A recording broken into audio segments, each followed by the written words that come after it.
Now today let us discuss one more point, that is the linear expansion of solids.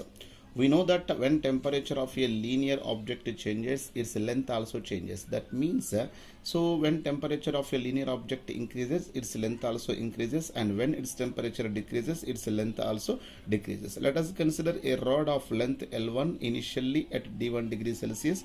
Its temperature is increased from T1 degree Celsius to T2 degree Celsius. Then the final length of the rod is L2. Therefore, there is a change in length or increase in length automatically.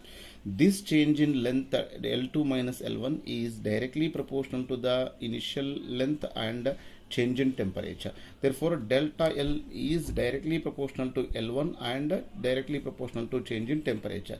Here, therefore, the change in length delta L is equal to alpha into L1 into delta T. Here, alpha is called the linear coefficient of expansion of temperature.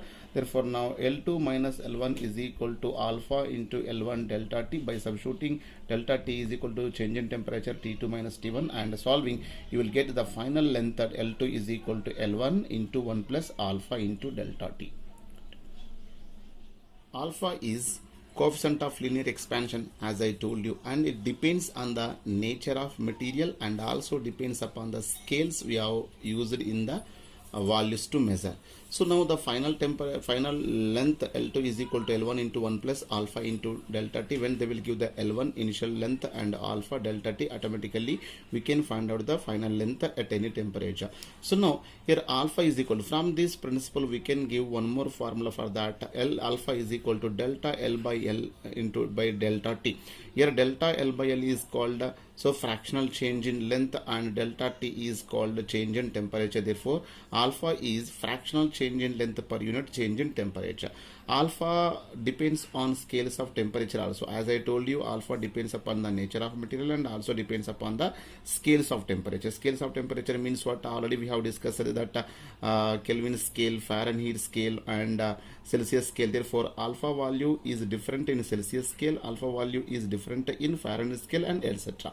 Now, for isotropic material, the alpha is same in all direction, but for anisotropic solids, so the alpha value, the expansion is different in different direction. Therefore, if alpha x, alpha y, and alpha z are the expansion coefficients in x direction, y direction, z direction, therefore the average alpha value alpha is equal to alpha x plus alpha y plus alpha z by 3.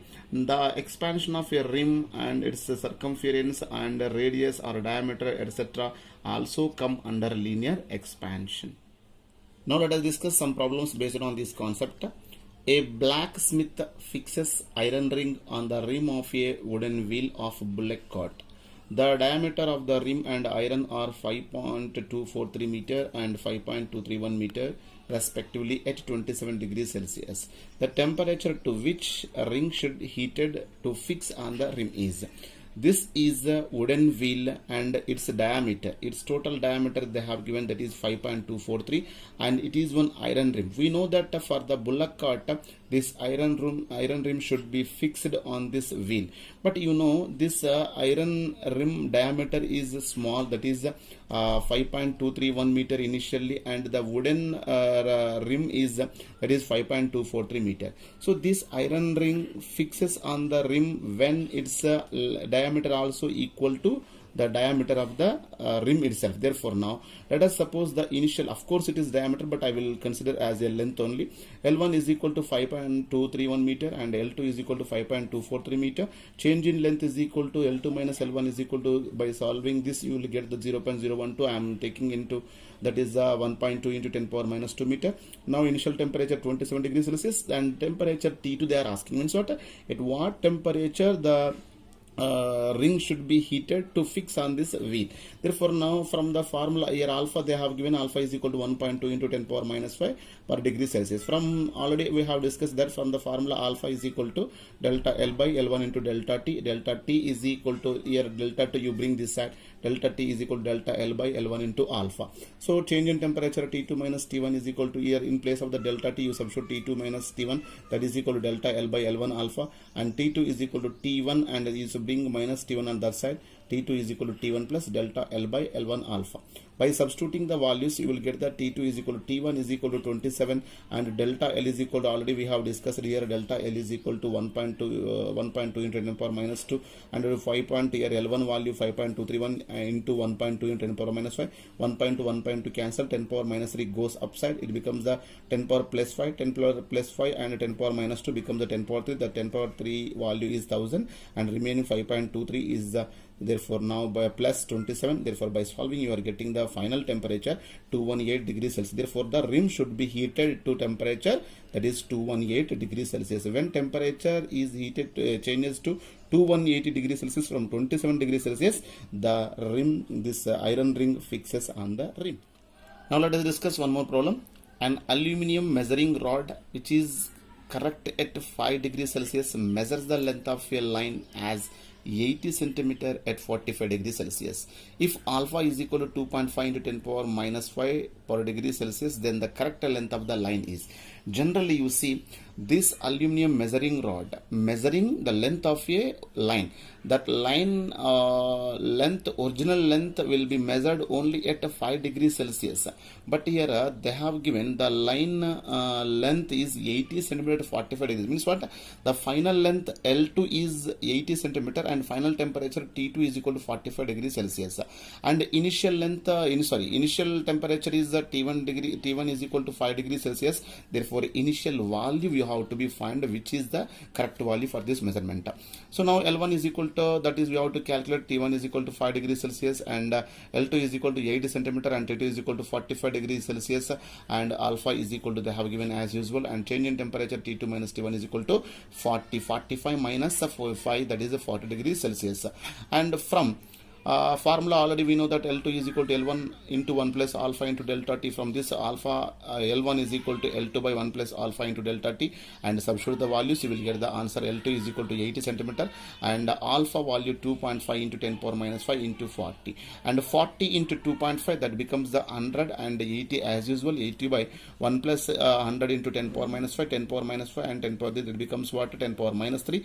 10 power minus 3 is equal to 0.001, and by solving you will get that 80 by 1.001 and this is equal to 79.92 centimeter. Therefore the correct length of the line measured by the measuring rod is equal to L1 is equal to 79.92 centimeter.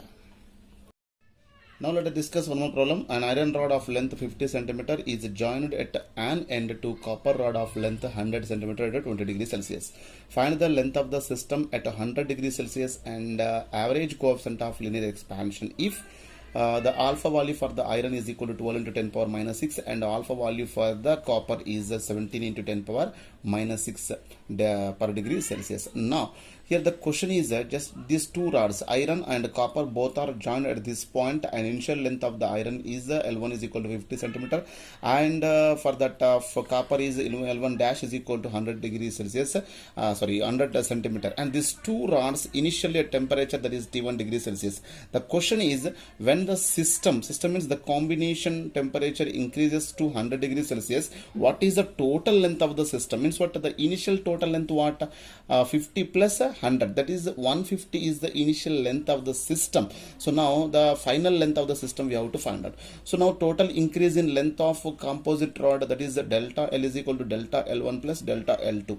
Delta L1 is change in length of the first rod, delta L2 is change in length of the second rod, that is delta L1, write the formula L1 alpha 1 delta T plus L1 dash alpha 2 delta T. Alpha is equal to 12 into 10 power minus 6 and alpha 2 is equal to 17 into 10 power minus 6, and by substituting here delta T is the common take outside, and by substituting L1 alpha 1 L1 dash alpha 2 delta T, and by simplifying like this you will get the answer, and see here solved, and finally the change in length of the composite rod, that is 0.192 centimeter. Now the total length of the composite rod is, means what, this total length of the composite rod we have to find out, that is so L is equal to L1 plus L1 dash plus change in increase in length. Therefore by substituting this values you will will get 50 plus 100 plus 0.192, that is equal to 150.192 centimeter. Average alpha value, that is equal to alpha is equal to delta L. Delta L means what? Change in length of the composite rod, and this L1 plus L1 dash y I have taken means that is they are asking average value. Therefore initial length of the system we have to take, that is L1 plus L1 dash. By substituting this value, delta L is equal to 0.192 and L1 plus L1 dash is equal to, that is 150, and so change in temperature, delta T is equal to 100 centimeter and 100 degrees Celsius and 20 degrees Celsius, that is nothing but 80. Therefore now by getting by solving this, you will get the answer alpha is equal to 16 into 10 power minus 6 per degree Celsius.